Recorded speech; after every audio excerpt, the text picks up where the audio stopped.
Based preview of Super Saturday at Perth's Ascot Racecourse. We're going to cover the Winterbottom Stakes and the Railway Stakes this week, the two feature races over there. So as usual, I've got Rick Chapman to help me dissect the form and see if we can come up with a winner. So Rick, on that note, mate, have you done the form and found us a winner?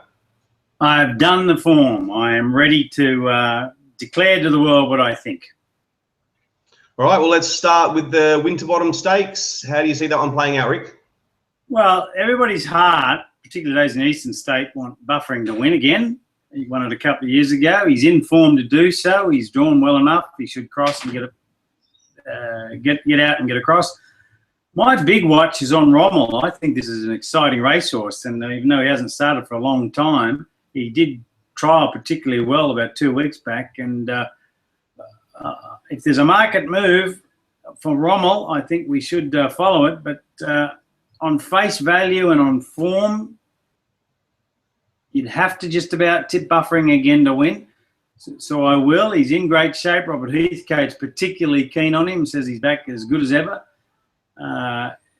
Again, it doesn't look like there's any Chautauquas or delectations or anything like that in the field. So he gets an uncontested lead, Buffering will be hard to beat. But my big watch will be on Rommel, and I'll toss in Shining Knight for third. He's a pretty good sprinter. Incidentally, Checkpoint, who was one of the best WA sprinters produced, who hasn't started for 18 months or whatever, he's resuming in this race, so it might be worth watching him too. But great race coming up. I don't think there'll be more than 2 lengths between first and 10th as they cross the line, so it may even prove to be a lottery with these barriers.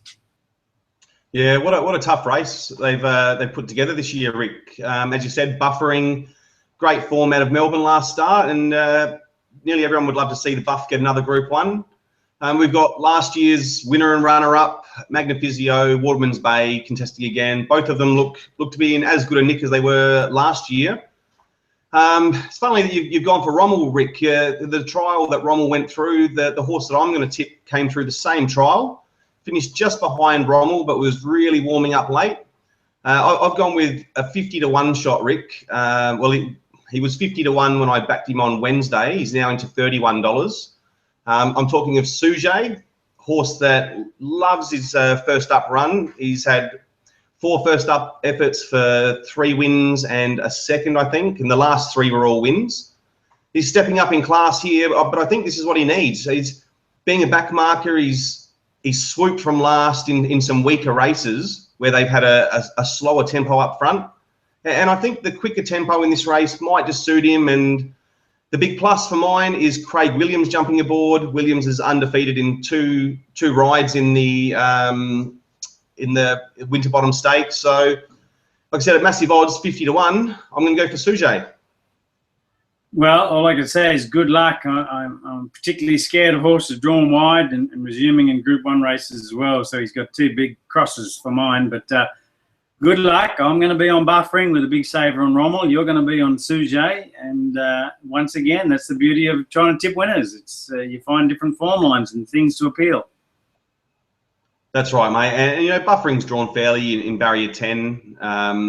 And although Sujay's drawn wider, being a back marker, it's not going to matter as much. He's going to drop out to near the tail of the field, and he just needs to produce a big run to be in the money. And I think $13 is the place I got. So hopefully we can, sneak in there for a place, if not win the race and cause a massive upset.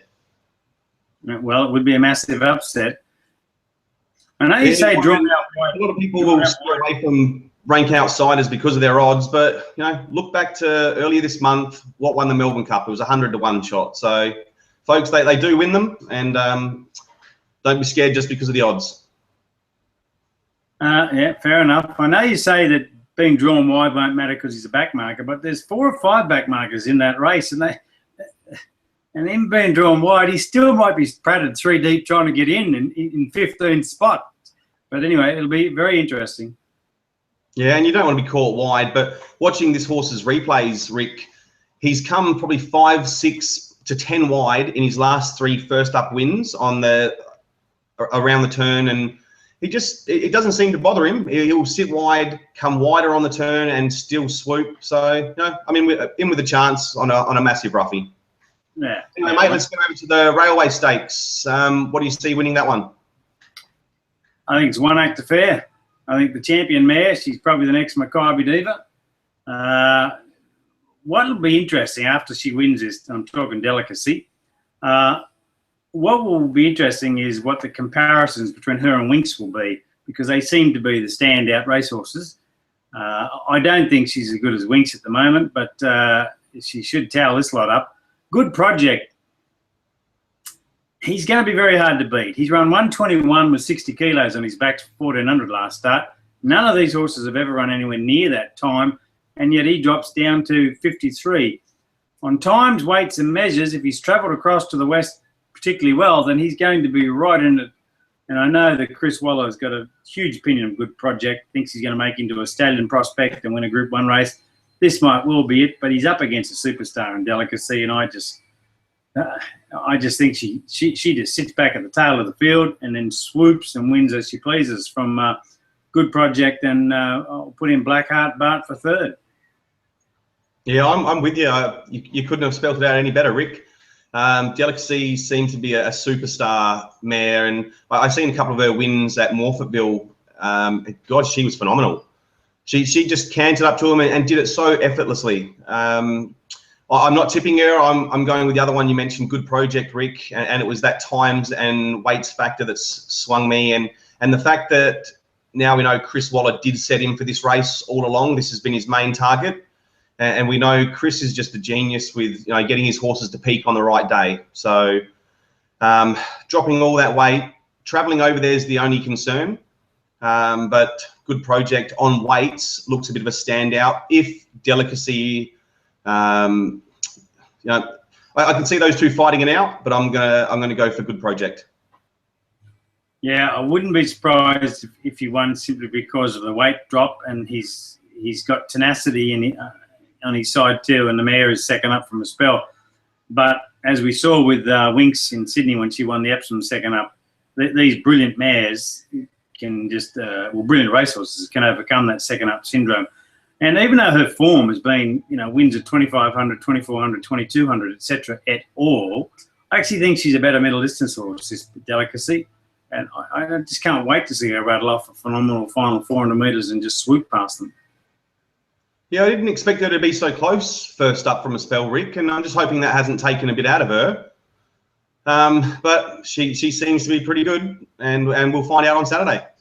Yeah, so I think she's more than pretty good. Yep. Blackheart, Rick, any chance of winning? He's got great form, but that step up to 1,600 and the big weight, that's got to be against him. Only two horses have won in the past 30-odd years with more than 56 kilos, so that's definitely against him. Well, he's an extremely good horse, and he's particularly good in WA. But, gee whiz, you can't give that sort of weight to a horse who's going to run the times a Good Project's going to run and the class of Delicacy. I just can't see him giving that sort of weight. He is a great horse. He'll battle on for third. He's got the others covered by a fair way. Hazardbeal will probably finish fourth, but you just can't make a case for him as good as he is. You can't make a case for him to defeat Good Project or my horse, Delicacy. Yeah, and I think if there's another danger, Rick, maybe Real Love. Undefeated, second up. Damien Oliver jumps aboard. Loves the track distance, so could be a danger there, Real Love. Yeah, well, she won the Perth Cup, so you'd have to consider that form. And again, she might not be a true stayer, so that suggests that she's going to be right in it. And Damien's got lengths on these blokes as a rider, so, well, apart from William Pike, I think he might be real exceptional too. But anyway, great race. Yep. Well, that's this week's features covered, Rick. I'll be cheering home that 50 to 1 shot Sujet in the Winterbottom, and you'll hear me scream all the way from Sydney, mate, if it gets up. So good luck on Saturday, and good luck to everyone watching. Hope you win a fortune. Yeah, I reiterate those words, and if it does swamp down the outside and run past mine, you'll hear me scream from Sydney too. All right. Good luck on the weekend, guys, and enjoy the racing. Good on you. Remember, punting's easy. See ya.